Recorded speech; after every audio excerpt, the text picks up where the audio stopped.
Hello guys, welcome back to Flying Bawas another vlog. Ngasigi match kano je ngasigi vlog sida de akoi team Kenji gi match ai tare. Ado ngasigi match gi details se team Kenji sile re team gi details match gi details se kano de akoi som sarang ok de khangminas. akoi ngasi ki kanu je tournament je 2 days tournament ne ko aduga haiba pot se 7 men soccer ni ado sumna ta gi 2 days ne no out ne heta re ado akoi hojik sanai je RMFC ga kanu ga host ka ne na hai ado ko jo hojik te yorok ta ngai na khang de ado akoi gi play jina sigek mathang jo oi ne ba Akoi match kana kana tai je. Semi Brothers versus Kenji akoi Kenji ki full form jina kanglai pa noob gaming hai bane ta Ado ngasigi Kenji gi team thador ko team je. Kenji Delta ne. Ado na Shamai Brothers na khar ki bam thok. khadi torani akoi gi pochi ju ko yam china ling mane ta re adu ki matik player phau wa nyori horen yek minute khang ni ta re Ado horen kano ma'am team Kenji gi lineup ready le kana mo update torage ma'am. Okay. Adre horen ngale update torage. Okay, akoi team Kenji gi lineup ready hore. Team manager ta gi wahai khara ta tamina je.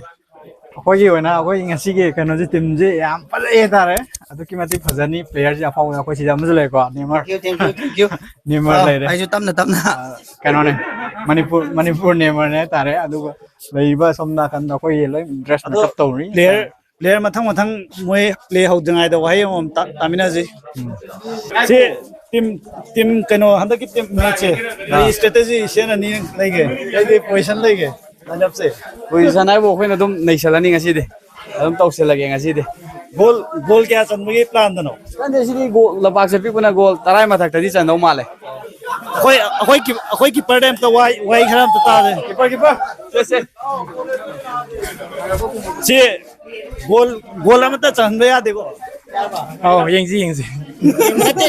ye mat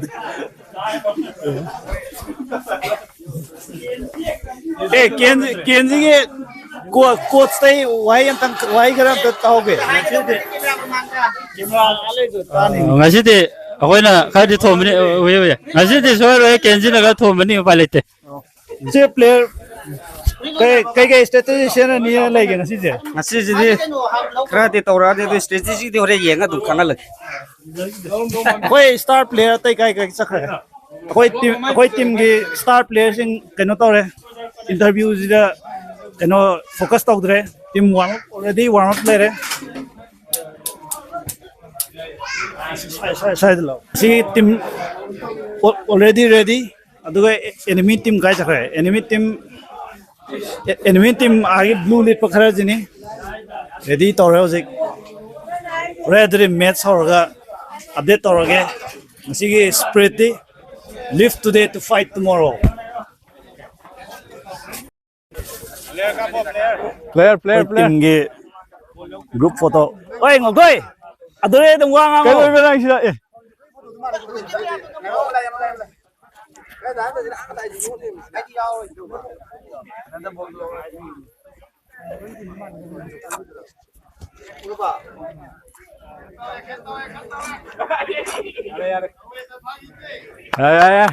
hồi cái tông gì cơ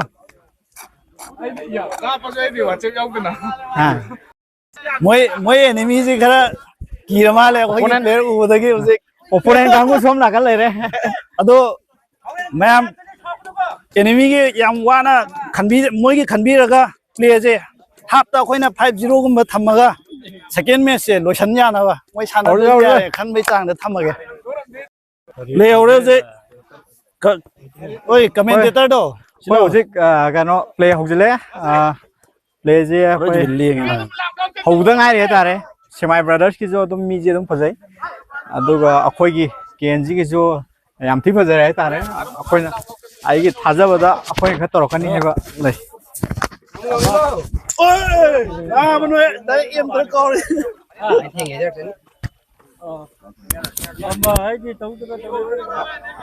ado khoi ge play comment se ꯑꯩꯈꯣꯏ team ꯑꯩꯈꯣꯏ ꯀꯣꯆꯁꯦ play ꯍꯧꯗ ꯉꯥꯏꯔꯤꯌꯦ ꯄꯨꯡ ꯑꯃ ꯁ꯭ꯋꯥꯏꯗ ꯊꯣꯛꯂꯛꯀꯦ ꯇꯧꯔꯤ ꯁꯤꯗꯒꯤ ꯅꯠꯇꯦ ꯑꯩ ꯀꯩꯅꯣꯅꯦ ꯑꯩꯈꯣꯏ ꯇꯤꯝꯗꯣ ꯑꯗꯨꯒꯤ ꯌꯥꯎꯗ ꯌꯥꯗꯕ ꯌꯦꯡꯗ ꯌꯥꯗꯕ ꯑꯩꯗꯤ ꯁꯥꯟꯅꯕꯗꯤ ꯌꯥꯎꯔꯦ ꯍꯥ ꯑꯧ ꯑꯃꯗꯩ ꯊꯣꯛꯂꯛꯀꯦ ꯑꯗꯨꯗ ꯑꯅꯤ ꯇꯥꯗ꯭ꯔꯤꯉꯩꯗ ꯌꯧꯔꯛꯑꯅꯤꯗ ꯑꯅꯤ ꯑꯗꯨꯋꯥꯏꯗ ꯌꯧꯔꯛꯀꯅꯤ ꯇꯤꯝ ꯀꯦꯞꯇꯦꯟꯗ ꯋꯥꯍꯩ ꯈꯔ ꯑꯝꯇ ꯇꯥꯍꯧꯒꯦ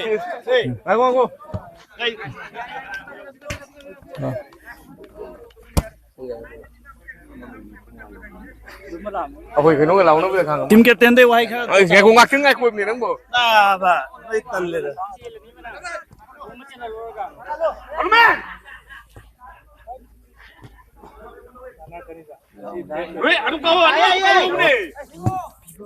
ꯑꯁ ꯃꯣꯏ ꯀꯤꯄꯔꯁꯦ ꯈꯔ ꯇꯧꯔꯦꯅꯦ ꯃꯈꯥꯗ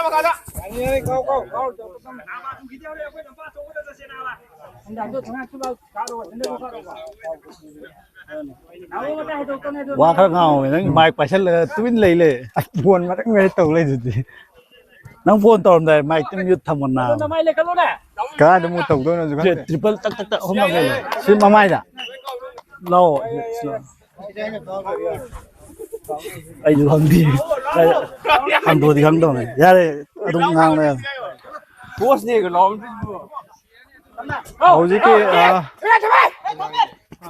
ꯀꯩꯅꯣꯅꯁꯨ ꯁꯦꯃꯥꯏ ꯕ꯭ꯔꯗꯔꯁꯀꯤꯁꯨ ꯑꯗꯨꯝ ꯐꯖꯔꯤ ꯍꯥꯏꯇꯥꯔꯦ ꯑꯗꯨ ꯀꯩꯅꯣ ꯀꯦꯟꯖꯤꯒꯤꯁꯨ ꯑꯗꯨꯝ ꯇꯧꯔꯤ ꯌꯥꯏ ꯑꯩꯈꯣꯏ ꯀꯤꯄꯔ ꯃꯤꯈꯨꯗꯨꯗꯤ ꯑꯣ ꯑꯗꯨꯅꯦ ꯌꯥꯝ ꯃꯥꯅ ꯑꯍꯥꯟꯕꯅꯦꯕ ꯌꯥꯝ ꯐꯖꯅ ꯇꯧꯔꯤ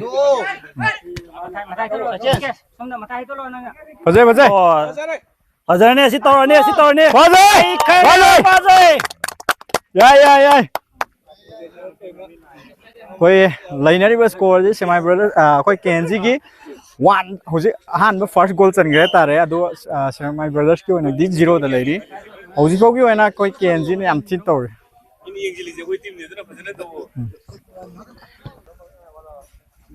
ꯕꯣꯜ ꯆꯞꯄꯤꯉꯩꯁꯤꯗ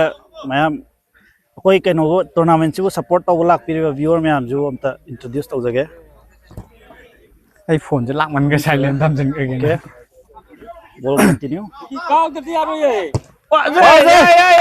ꯌꯥꯏ ꯌꯥꯏ ꯌꯥꯏ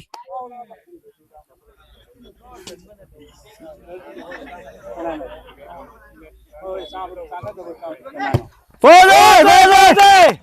44 ꯂꯩꯔꯦ ꯑꯩꯈꯣꯏ जय ꯂꯩꯅꯔꯤꯕ ꯁ꯭ꯀꯣꯔꯁꯦ ꯍꯧꯖꯤꯛ ꯁꯦꯀꯦꯟ ꯒꯣꯜ ꯑꯩꯈꯣꯏ ꯀꯦꯟꯖꯤꯗ ꯇꯧꯁꯟꯈ꯭ꯔꯦ ꯍꯥꯏꯇꯥꯔꯦ ꯖꯔꯁꯤ ꯅꯝꯕꯔ 44ꯅ ꯑꯅꯤꯁꯨꯕ ꯒꯣꯜ ꯆꯟꯁꯤꯟꯈ꯭ꯔꯦ ꯑꯗꯨꯒ ꯂꯩꯕ ꯁꯦꯃꯥꯏ नंबर ꯕ꯭ꯔꯗꯔꯁꯀꯤ ꯑꯣꯏꯅ 44 ꯍꯧꯖꯤꯛꯀꯤ हजिक ꯑꯣꯏꯅ गोल चन 0ꯗ ꯂꯩꯔꯤ मिंग ꯍꯥꯏꯇꯥꯔꯦ विकी ꯄ꯭ꯂꯦꯁꯦ ꯑꯃꯨꯛ ꯍꯧꯔꯦ ꯃꯣꯏꯒꯤꯁꯨ ꯍꯧꯖꯤꯛ ꯀꯤꯛꯁꯤ ꯐꯖꯅ ꯇꯧꯔꯤ ꯍꯥꯏꯇꯥꯔꯦ खरा चार्ज खरा तौरगे है बेकी मतागो कन्न तक्सली मैं फॉल दा युदे मैं नौ बस प्रेम लाई अदु दाबी सदे बोली दे सालो वा तो साला लो अदु मैं कॉबम ले रे कोई थादोई ब केंजी team Delta team labour score होजे केंजी न अहुम सुबह गोल तौरे जर्सी नंबर 7 ना जर्सी नंबर गोल नहीं सुरे होजे जर्सी नंबर 7 ना कावदा पोस्ट पाले दो कीपर दा गेम थक्चिल लगा चन गिरने ताने याम फजबा गोल ने लेनेबे गोल जे होजे की ओइना केंजी की 3 योग्रे अदुगा स्माई ब्रदर्स की ओइना लइबा गोल जे 0 स्माई ब्रदर्स की 2 नत्रो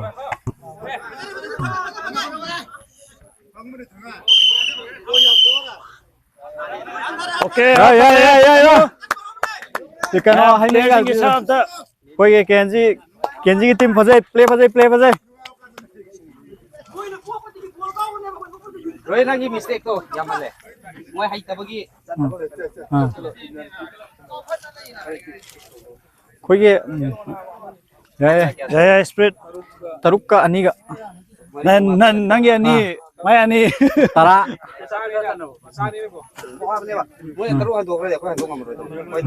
कोई स्ट्रेटजी मता पोस्ट हो गए निखंग ने रेडी और नॉट वी स्टार्ट यार तम तम सांस को तम ना sai 6-2 dagi continue tawre mo break माइमो ana dabi thori to pili phaje break की मतुंग दा खोई हौजे मु हौरे बजाय yeah yeah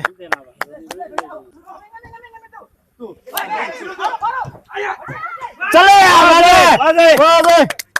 या 33 के goal home sure Jersey number 33 के हौजे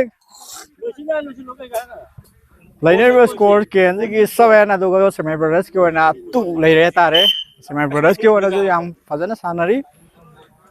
लैबा पोज तारे position J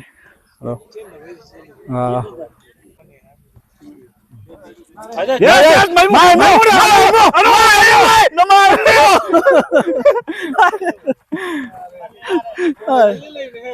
manganam la ga chela ko ku chen do liner में स्कोर जे 7 केन की 7 अदुगा सेमी ब्रदर्स के वना 0 yes माइमो तो है ना माइमो लाइनर में स्कोर केन की 8 अदुगा सेमी ब्रदर्स के वना 2 लेरे तारे हौजे को की nang kana item no yaw da bira ai ro moi yak ta kan yaw ke tam ne गोल तरा सुदा वो अनि गक्ता गाय रे माइमो yes hand referee ka hai bhai referee ude चल ले अब खंग गाय रे ने दुगा watch more pass mid pele tau se isga de 88 na mo hogdore in ka ore do kaino number 99 nong pai singya pai 11 no pai chale ni mi na phangre do singya nong pai chale चलो माइमो अदु चल दम गाय रे mo khoi keeper yam na haibo ram le माइमो ओए माइमो अम चल दे अम खंग गाय रे बा कानो तो वो तरा सुदा वो pai yeng ma do माइमो dei di mai mu na pass pi ra ka le ma dei number mai mu na mu sia le dei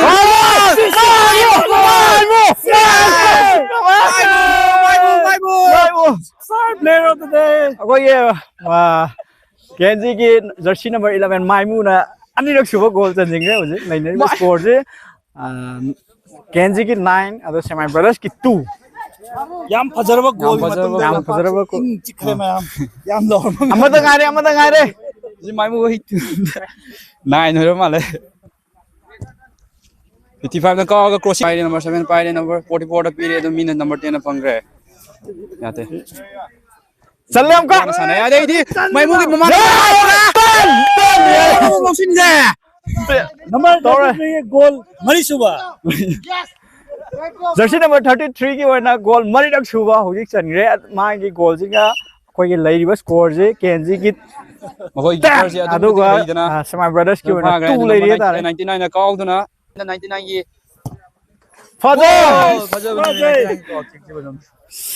लेना गोल अजे केनजी की 16 अदुगा सेमी ब्रदर्स की वरना 2 दा ले है तारे याम फजना सानाग्रे कोई केनजी की go le sin da go yes या केनजी वो comment na tv na mo se match asa mo ai am thak oi kamai chana tu nu gyan ta da या player ले आओ hello से hey bro comment na tv na mo se कोई चिपका लगा number 99 say something nang ko mo se kya kang pre ko chi le ke ma ul ka ko Pagani ta to rom lo som the play no ngai match ahan mai match akoina kya no last lo exia 16 16-2 da होय 16-2 16-2 da कोई labour score से हम फजक रहे तारे के full tournament ki 16 tan biroi hoju bol da skill je हम फजे कोई ये कोई player जिंगे फजे si masai match out na da koi ha gi do survive today to fight tomorrow si hayeng no match among lai lấy yếu play ra coi cái flying và tháo đôi cầm này ba cái tháo đôi lấy khăng cái đó này alright guys nasi yo in this lo chalage Kenji See you tomorrow. Kenji nó mai phải last one team ta utsaram ge koi coach nasai ni chali skill me am je si coach na ne am ta coach ki wai garam ta tau je phải có cái gì phải nên đây yang gì ngay chỉ cái mình biết rồi khoi coach wai am ngang da mi ne mari only skill da manager de wai khara ga muta Hayeng ni play home lay quarter semi ano ko final Hayeng gini na kare na tol kani hayeng na sidi kang so kang kani hayeng na kare hayeng na tol Hayeng di masing yang malaroi da gol ke. ngasi ki wana di ako ye 2 days tournament na si ko Kenji ki wana ngasi ki match lo ra hay ang mo mayam pun ngai min na ji wa hay ang ki play zo ko na mai pak kan khali final zo ko na lo ni ta re ngam ngai yo okay guys see you tomorrow flying baba signing off from Sekmai Arena